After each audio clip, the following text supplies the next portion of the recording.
The Clippers fall to 0-3 this season against the Warriors after a 115-112 loss. With the Los Angeles Times, this is Ben Bolch. I'm Lindsay Theory. Ben, I know you spoke with DeAndre Jordan after the game. You asked him if the Warriors were the better team, and his response somewhat surprising. Yes, it was basically looking around the room for 10 seconds without saying anything before taking the next question. But I actually took that as a positive for the Clippers because it was kind of defying the concession, which seems obvious that the Warriors are the better team, and he wasn't ready to say that.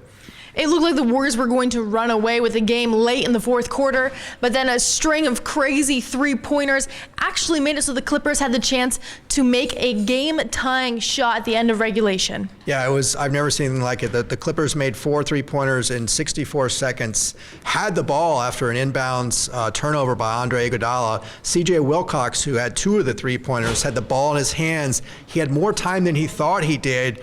He jumped in the air, kind of was caught in between passing and shooting, kind of double clutched the ball and just flung it up, and it fell short of the rim, and the Clippers lost. But man, what a crazy ending! And Doc Rivers decided to stick with his reserves, who had brought them back in the game, which was a tribute to them.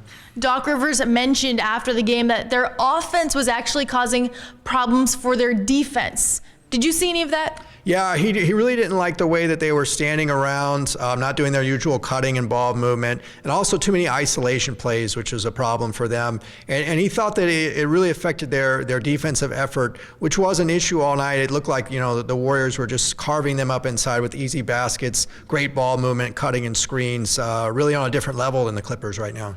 Clippers in the middle of a home game stand. They host the Phoenix Suns on Monday. What do you expect out of that game? Yeah, the Suns are pretty much the closest thing to a breather in the NBA right now. They actually have a better record than the Lakers, but they're headed in a worse trajectory right now. They lost their coach. They lost their best player, who was just traded. So they're really in a tailspin right now, and I think the Clippers will capitalize on that. Once again, the Clippers fall to the Warriors 115-112. Be sure to keep it on the Los Angeles Times for the latest on the Clippers. With Ben Bolch, I'm Lindsay Theory.